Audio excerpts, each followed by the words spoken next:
Hey, welcome back to the channel. It is time. It is sadly time for our sixth and final episode of our read-along of Donald Ray Pollock's Knockemstiff. And yes, it is a bittersweet day for me. I actually just finished the final story a few minutes ago, and it was a great one. It was a fitting end. It was exactly what I needed. It's exactly how this thing should have ended. So, but let's not get ahead of ourselves. Let us move on to the first story, where we learn of a man who is blessed. I don't believe we ever get this man's name.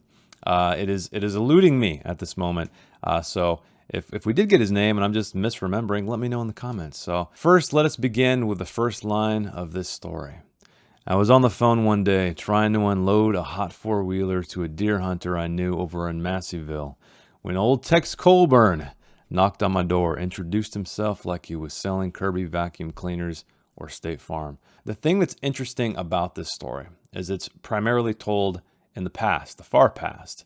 Most of these stories have been, we see it unfolding. Sure, it's somebody telling us after the fact, as most of these are in third person past tense, but this one's unique in that the bulk of the story, or really where things start hitting hard, is the quote unquote present, right? It's not present tense, but it's past tense, but I guess it's more in the immediate past, or at least I would imagine so, because all of this stuff feels way back. We're learning of this man's tale of how he met a man named Tex Colburn, and this, I think, is the first story as well where we get to witness two career criminals, I guess you could call them. We've had a lot of people in these stories do some very bad things, but this is the one where they're definitely doing this for a living, essentially. And what happens is old Tex, he rolls up and he out of his leather jacket, he lights a cigarette and he says, "I need a second story, man."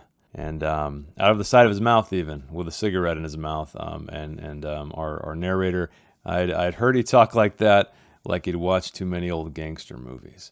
And so he's looking for a partner here. He wants a front-end business loaders, jewelry stores, vintage cars, someone to help out with those things, high-priced stuff that people actually commissioned him to steal. So not only is he a criminal, people are paying him to steal these things. So this is quite a bit higher caliber than our narrator is used to dealing with, because he says, "Me, I was pinching push mowers and breaking into mom and pop groceries out in the sticks. Hooking up with him was big time." And everything seems to be going well for our narrator here. So we flash forward to everything's paying off. They have a new apartment. They're even spending $100 a week on Super Lotto. And his wife, she even lost the baby fat because they have a child named Marshall as well. And finally, he'd begin to enjoy a certain illegal prosperity. And then again, we jump forward again, where he was nearly killed falling off the roof of a Birchwell's pharmacy in the middle of a rainy night in Meade, Ohio. So we know we're not in Knockemstiff. We are near it in Meade, where I believe Donald Ray Pollock grew up. But he thinks old Tex is going to leave him behind, but he doesn't. He begs him, "Please, Tex," I manage to say as I lay flat on my back, staring up at the black sky pouring down on me.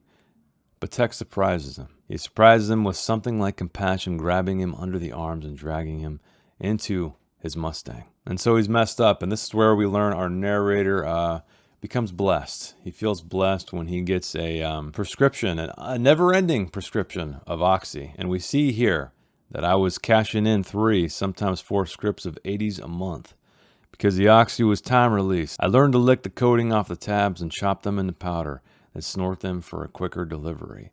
And this final highlight here is, I felt blessed. So we get the where the title of this tale comes from, and we know that it definitely echoes toward the end of the story, which we will see again, and how this drug addiction haunts this man. It afflicts him. He can't seem to run away from it. And, you know, in essence, that's what this is. This is a story about a man who has these highs, right? He's doing well with crime.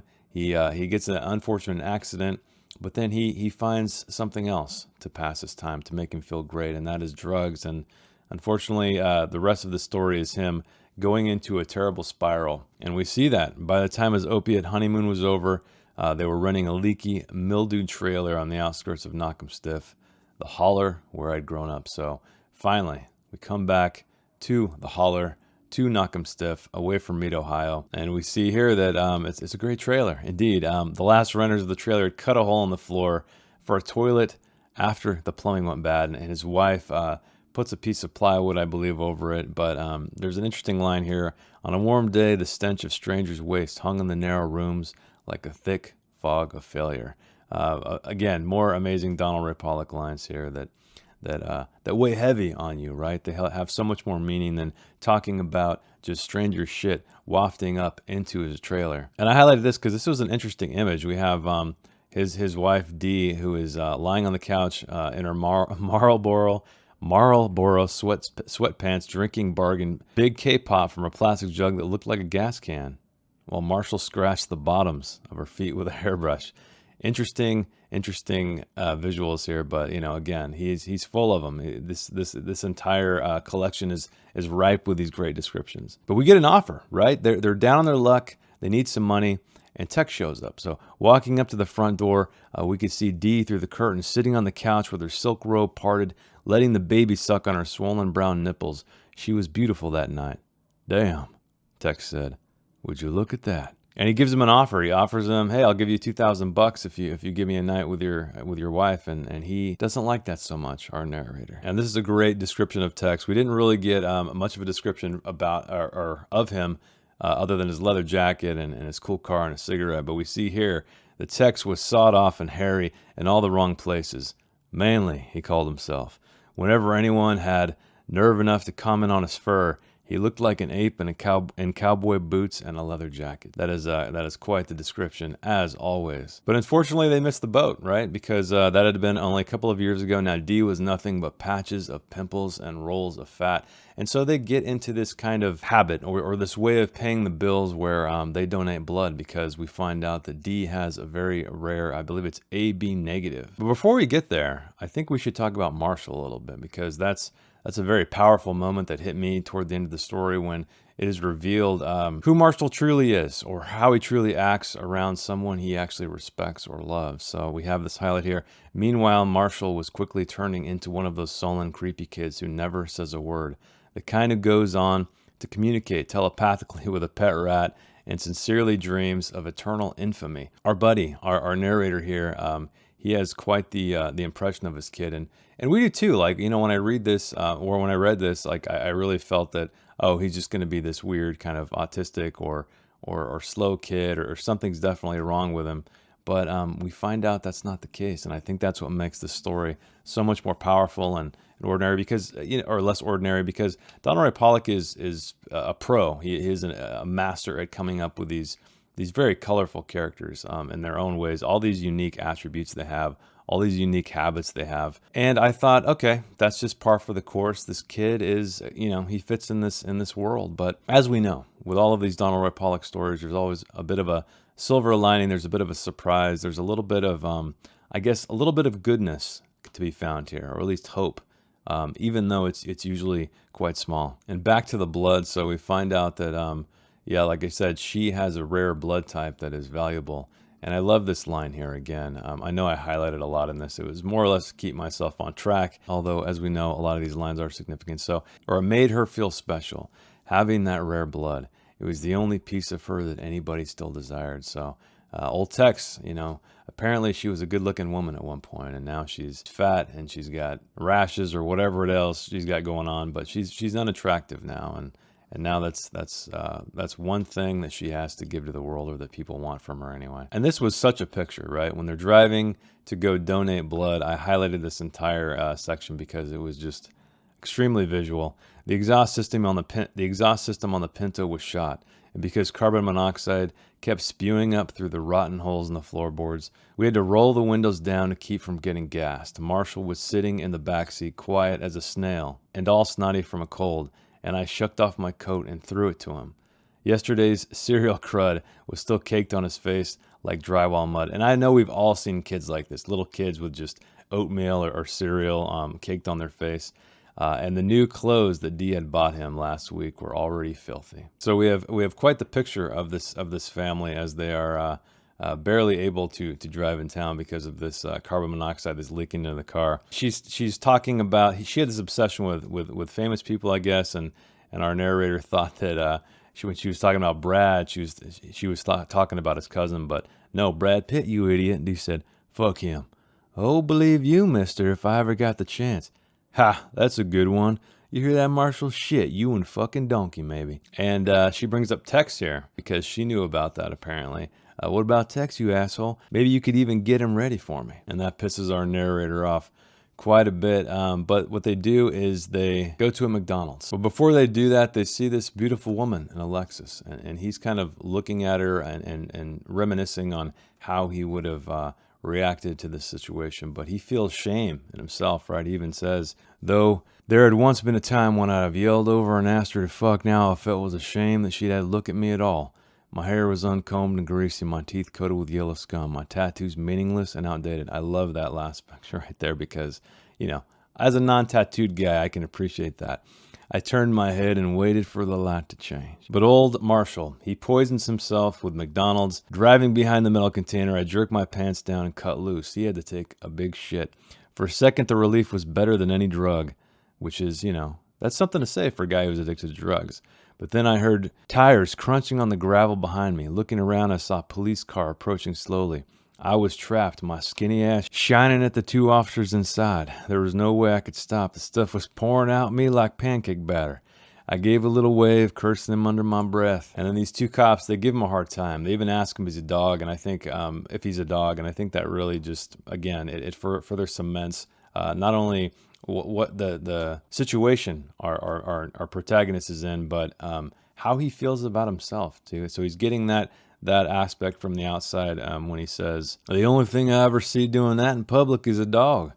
He kicks some loose gravel at me. Are you a dog, you dirty bastard? He asked me. No, I managed to say, and I love that was just kind of a simple response. We know that he's just sort of on his last legs, our narrator. He's rock bottom, essentially, and he's kind of cowering, almost like a dog here. And they give him some more shit. They make him stand up. He finally gets into the car, sitting on a piece of cardboard, and his wife's like, you know, get the hell out of here. And I love this part here, this highlight. Marshall had covered his head with my coat. If I could have wrestled a gun from one of the cops, I gladly would have killed us all at that moment. So his shame is so deep that he would kill himself and his entire family. So this guy, he's not doing so hot. And so, I mean, really, Donald Ray Pollock is just dragging this guy through mud and obviously literal shit here. And yeah, this is when he brings up the cardboard box. I looked around, pulled a flattened cardboard box out of the dumpster and laid it on the passenger seat. Oh, God, she said when I slid and slammed the door shut. You should kill yourself. My jeans and hands were pasted with shit. And so that line right there, his own wife saying he should kill himself, I mean, I think that's kind of the last straw here for him. And so we think he's going to turn around, right? We think that this character is going to turn around. When we read, for the next few minutes, I dreamily considered changing my life. I decided to quit the Oxy once I'd finished the script I was on. With the right therapy, I could land a decent job. I saw myself as a construction foreman, maybe even a drug counselor. We'd moved out of the stinking trailer and into a nice house. I could see us in church on Sundays, our son singing in the choir, and then I nodded off. And of course, we know that that's not what happens, unfortunately. So he climbs out of his car, he finds himself alone, and discovers that the cardboard box is stuck to his ass, almost as if he can't get the monkey off his back, literally, or off his ass in this case. But then I stood there.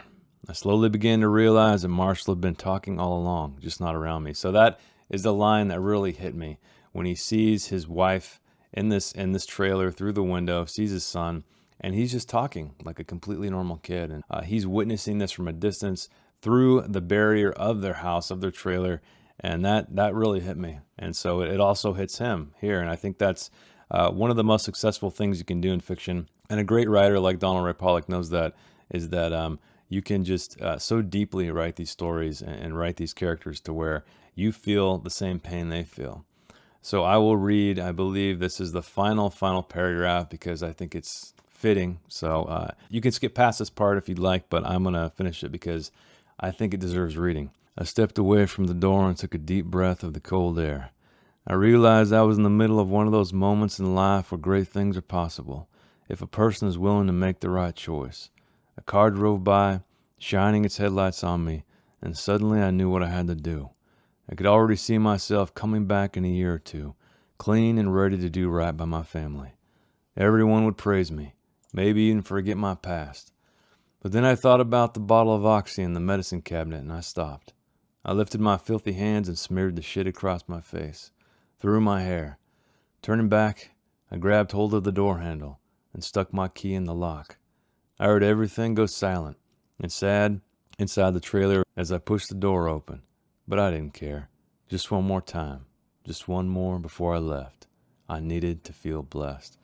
Amazing last paragraph, amazing last line. Totally fitting. The story honestly really didn't hit me until we started to get to the point where he had kind of started to hit rock bottom, right? Because it was sort of just this fast-paced, he was telling about his past, how he hooked up with this guy named Tex, how things were going well, how he got a drug addiction. It was all kind of, to be expected, but I think once things started slowing down where he was going to have his wife's blood drawn so they could pay money, and then the state of his child, and then him getting, essentially rock bottom with those cops, and then his wife herself telling him, you should kill yourself. And then aside from shitting himself, aside from having that stuck to his ass, he starts dreaming about, like, he's looking at his life from a distance, right? From a view, from a 30,000-foot view, I guess. But he's realizing, this is my chance. I can come back in a year or two, I can get cleaned up, I can make things right.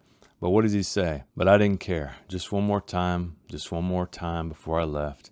I needed to feel blessed. Fortunately, this man is addicted, and he does not appear to be changing whatsoever. And that, unfortunately, is the grim reality of a lot of addicts. And so I really appreciate the reality. Not that I've known any drug addicts really in my life or had any close to me, but I can only imagine that has to be accurate to some degree. So let us move on to the next story, Honolulu. This one's interesting because the way it's told, the voice it's told, so you kind of think it's in Howard Bowman, right? He's half the time now, the only thing crawling around in Howard Bowman's worn out head is that 4-letter word, the one swear that his wife no longer allows in the house, which is the word fuck. Fuck, fuck, fuck. We are punctuated this final paragraph here. And this one was kind of omniscient. There's moments where I think this is our first perspective shift in this entire collection of stories where toward the end, we get his wife's perspective when she's in the kitchen talking to her daughter. But what is this story about? Well, it's about a man who he has some mental problems. He's losing his memory. Perhaps he has Alzheimer's, dementia, something like that. But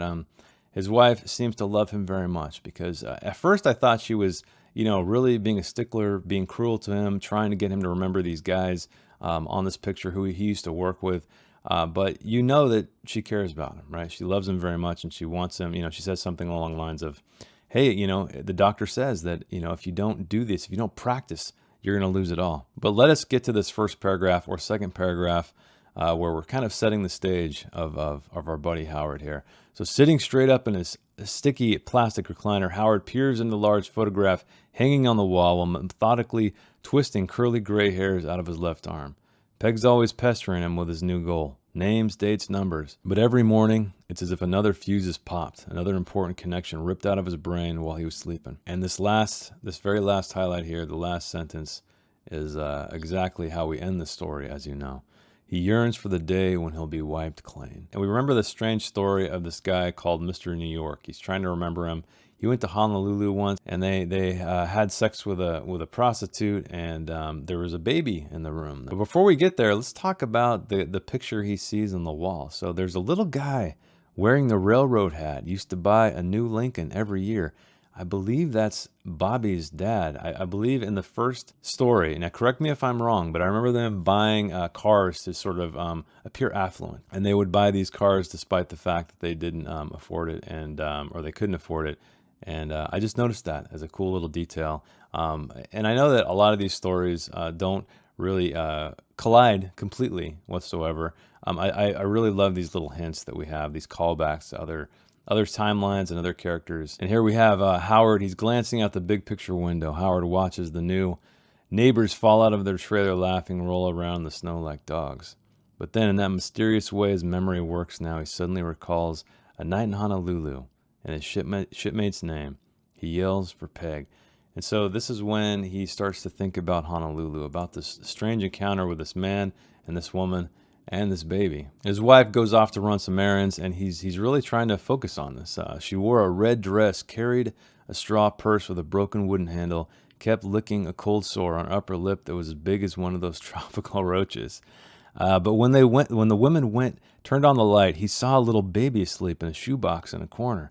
It reminded him of baby Jesus picture that Maud Speakman had tacked up to the store back home. "Hey, there's a kid here," Howard said, as if someone had forgotten it when they checked out. And this is interesting. I mean, the horse said, they called her a floozy, I believe, early on, but the change of description here is very heavy when she says, "Yeah," the horse said, undoing the big black buttons on her wrinkled dress. "I named him Carrie, like that new movie star." And they starts going on about, "You gonna watch this? Is he gonna watch this?"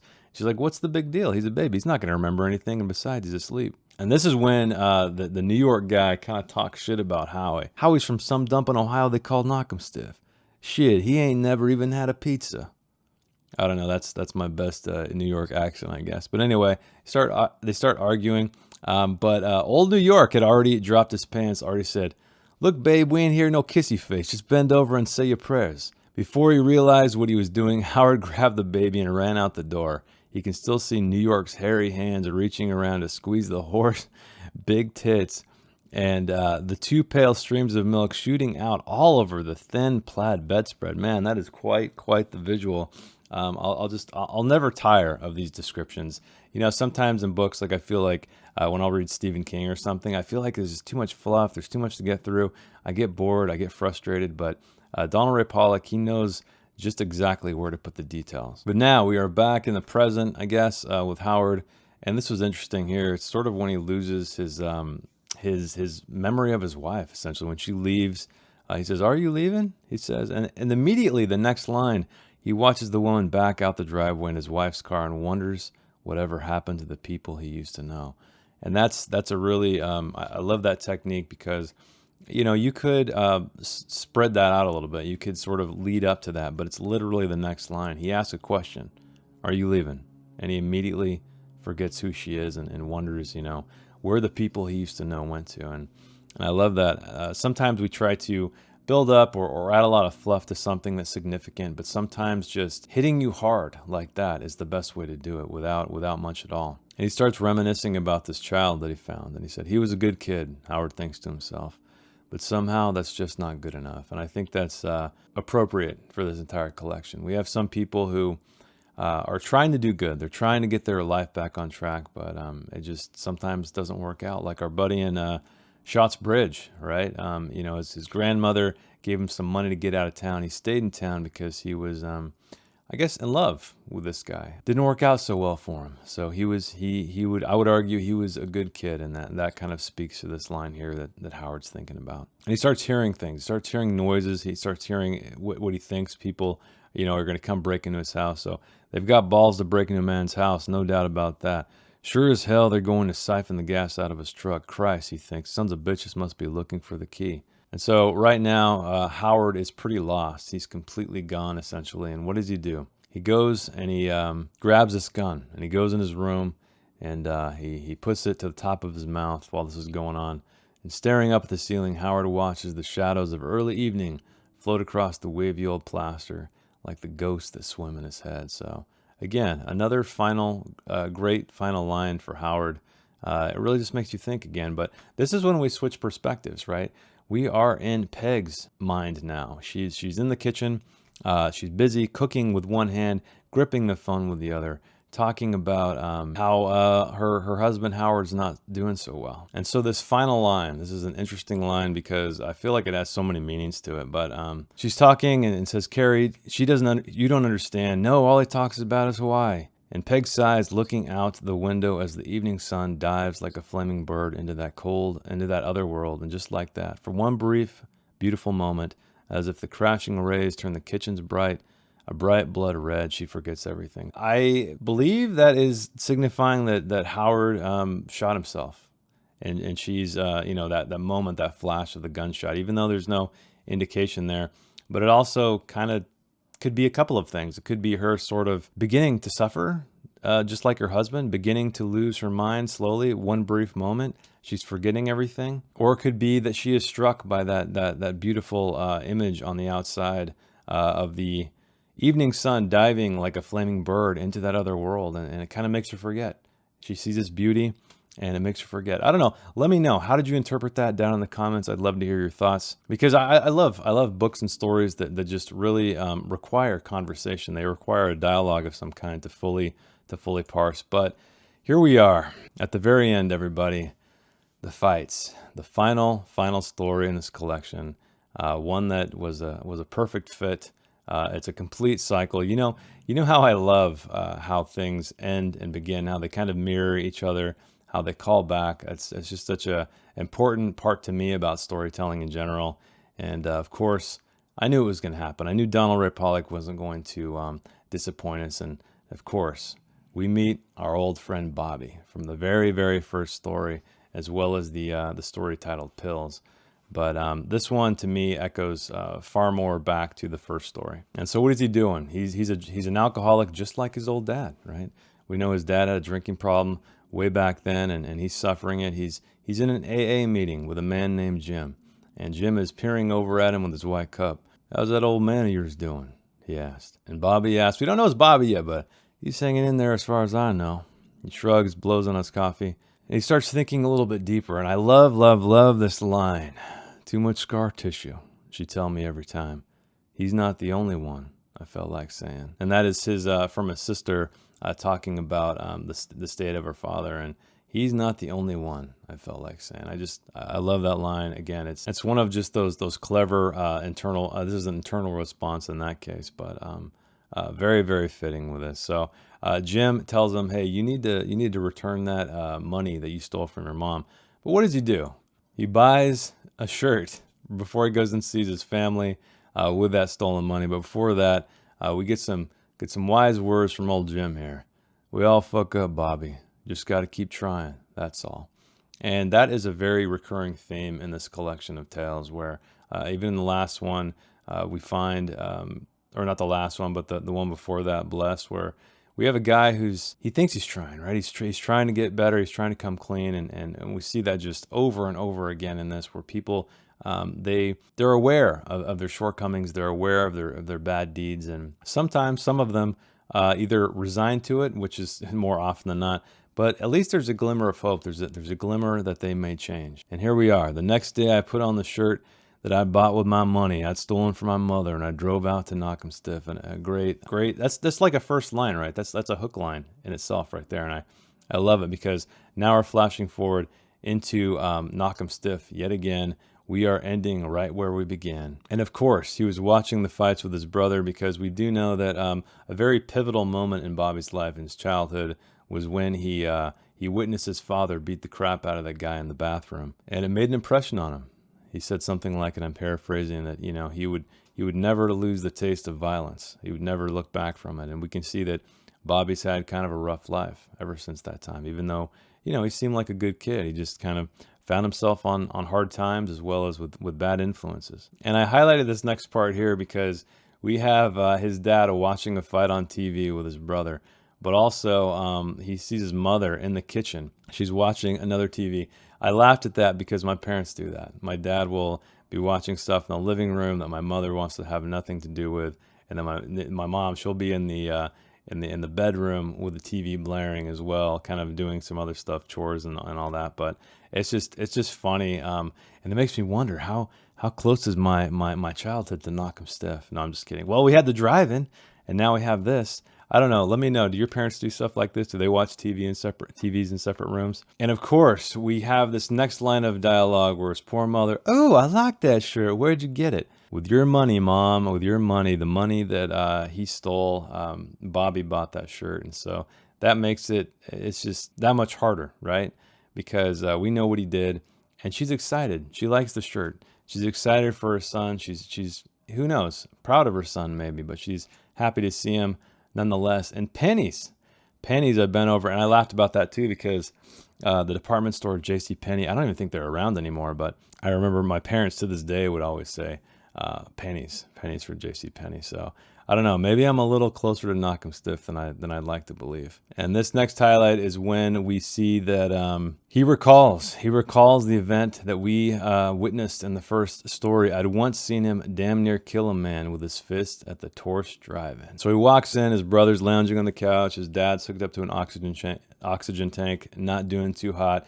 He even describes him as being withered away. He's got like saggy arms like an old lady. And he told this interesting anecdote here where there's a photo of them. They were out to the Grand Canyon, and his dad made him eat an egg sandwich that just made him vomit, and he got punished for that. And I love this part here too, this very last line here. In the photograph, he's the only one smiling. So it's kind of like a European Vacation, or the Lampoon series with Chevy Chase, where he's trying his best to give his family a good time, but he's forcing a smile, or maybe he's happy even, but everybody else is completely miserable. And that gave me a really good image of sort of their life, even despite the fact that you know exactly what happened before that. So we find out that our buddy Bobby's working for $6 an hour at a pizza joint, and it's called Tommy's Pizza.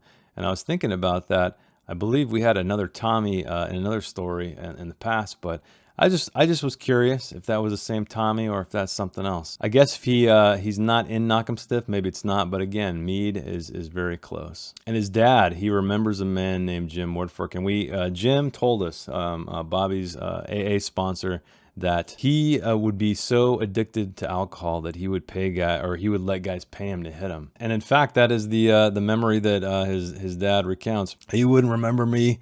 And now he was so drunk, but one time he let me damn near beat him to a pulp for $1, just so he could buy another fifth of goddamn wine. That was probably the best dollar I ever spent in my life. I highlighted this next part because it was interesting. So I'm sure you guys have either your dad, maybe a grandpa, maybe a great-grandfather, but you guys, maybe it's a mother, a grandmother or something in your situation, but there's either something in the matriarchy or the patriarchy where regardless of their physical state, they have kind of a presence, they command somewhat of a respect, despite their physical appearance.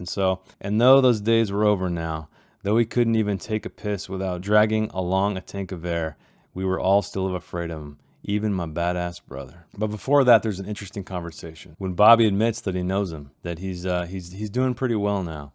But his dad looks at him and he says, he's still an N-word though, ain't he, Bobby? That's interesting because Bobby takes a moment and he's thinking about it, and he's he's still in that compelled to, right? His father is dying. There's no way he could put up a fight or anything like that, but he relents. He says, yeah. He is. And so that just follows into the highlight I just spoke about. But it's interesting how over time and regardless of how you change in life, you hold these things close to you, you let these things affect you, including your family, no matter how toxic they can be. And I like that exchange there. I thought it was pretty interesting to see how much power parents or relatives in that kind of position can hold over somebody throughout the years. But Bobby regrets it, right? When he says, I thought about the $6 an hour I was making at Tommy's Pizza, and I tried not to think about all the shit the old man was saying about me when I wasn't around.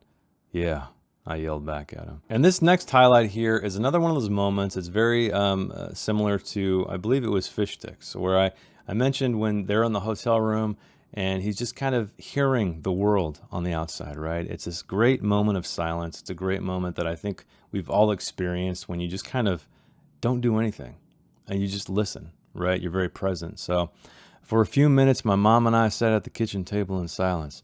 She watched the TV but never bothered to turn the sound back up, and I stared out the window at that field behind the house. It was a damp March evening, and a soft gray mist was easing down from the woods on the other side of the creek. A deer loped across the pasture, jumped effortlessly over a sagging fence. In the living room, a bell ended another round. And so I love that because, like I said, he's witnessing, he's witnessing the world, he's thinking about himself and all of the actions and all that, and he's kind of just pausing for a moment. But then still, his father, at the very end of all this kind of beautiful stuff he's looking at, hears the fight bell ding. That kind of just signifies that he's still there, he's still in power, he's still in his life, and there's really no way he can shake him until he dies. And maybe not even then, who knows? And this is funny because I've seen a lot of dudes do this. It must be a universal thing, a universal gross dude thing. But just then my brother strolled into the kitchen, pulling up his t-shirt. He made a big show of rubbing his hairy belly. I know you guys out there have all seen that. This guy coming in just... And so his brother goes in and he gets some chili. And it's funny because he goes back in and he hears his dad say, "Watch it, honey, that looks hot." And it made me laugh because, I don't know, maybe I shouldn't think this way, but I always think it's strange when a father calls his son honey. It seems like something that would go to a daughter or to a wife or a girlfriend or something like that. But I remember one of my family members would call his son that all the time. It just kind of always caught me off guard for some reason. But that's the only reason I highlighted. No, there's significance other than that. And then, it's because he's still his little brother, Bobby's little brother. He respects him quite a bit. And here we go. Just like any drug addict, just like any addict or someone who is trying to turn around their lives, he remembered the money he was supposed to pay back his mother.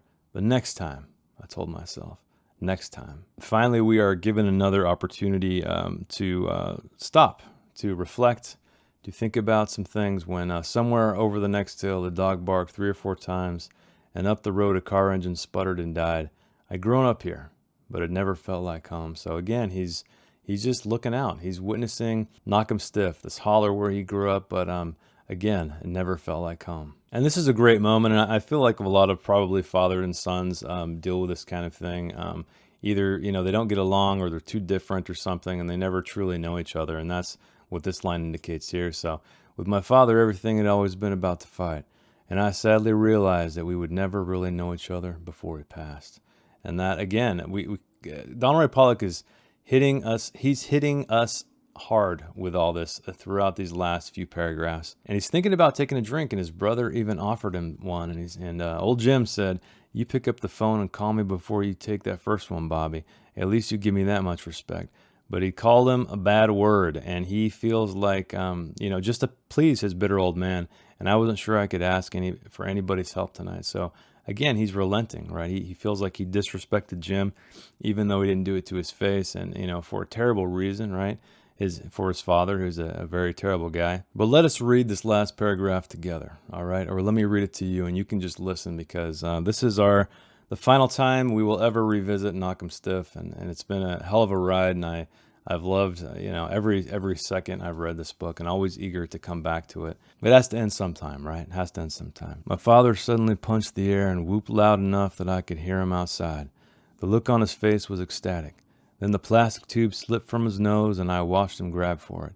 For a moment, he seemed to hesitate, as if he might be considering his other option. And it became clear to me that he was tired of it all. But after glancing over at my brother, he carefully fastened the hose back in place. Again, just the connection to the brother. He took a deep breath, and I took one with him. The TV light brightened and then dimmed. Tossing my cigarette in the grass, I turned and started toward my car. The fight was nearly over. I don't want to get too much into it. I think I'll just leave it at that. This was an amazingly beautiful collection, an amazing final line, which I think you can understand the meaning to that. Hey, me again, cutting in right here because I forgot to talk about the acknowledgments. I think we should talk about the acknowledgments because, you know me, I love digging in a little bit deeper to all this stuff and afterwards, forewords, prefaces, etc., etc. And I know there's been a question going on along. We've talked about this on the Discord a little bit about how much of this stuff really happened to Donald Ray Pollock. And we see here in the acknowledgments, he addresses that firsthand immediately. First, I'd like to say that though these stories in this book were inspired by a real place, Knockemstiff, Ohio, all of the characters are fictional. I grew up in the holler, and my family and our neighbors were good people who never hesitated to help someone in a time of need. And so I think that really speaks a lot here. He didn't want to paint a terrible picture of Knockemstiff, Ohio, and I can imagine people from there might take offense to his writing because it's pretty dark. It's full of very dark characters, and so I'm glad he kind of set the record straight a little bit here, that it's his own dark mind. I think he could probably elaborate a little bit. However, there are some also great interviews you can find on the internet, on YouTube, where he talks a little bit more in depth about this stuff. And we do know that this is his very first book, and so he has a lot of people to thank And I thought this was interesting too, when Michael Cardos, who pulled Bactine from the slush pile and didn't send it back. And it's funny to think I could see how some people might not like that story so much, because we never know the identity of the narrator, but to me, that's where the power lies. And I enjoyed that one. I would say it's one of my favorite ones, but definitely would not want to see that in the slush pile. But I think those are the only major nuggets here to find, because he goes on to thank his editor and his family and so on and so forth. But that's a wrap for the acknowledgments. Here we are at the end of yet another book, another read along, another book club, and I thoroughly enjoyed this one. I feel like this one I enjoyed more than the last one. However, I love that one as well. But I hope you got a lot out of this. I enjoy this series. I'm going to continue to do these series and read these books along slowly with you. Hopefully you guys out there reading along with me, and hopefully you're getting something out of it, because I'm getting a lot out of it. It's allowing me to examine literature more closely, to think about it. When I make these videos, it just helps really me consider all the things this author is trying to say, and maybe second guess myself. And then I obviously appreciate you guys contributing to the conversation, because you guys have alerted me of things that I did not quite see myself. So thanks. This is probably going to be a long one. Where are we at now? We're at 49 minutes. I'm definitely going to cut a lot out of that. Hopefully it's worth your while. Hopefully you don't mind the longer videos. As always, thanks for hanging out with me, and I will see you in the next one.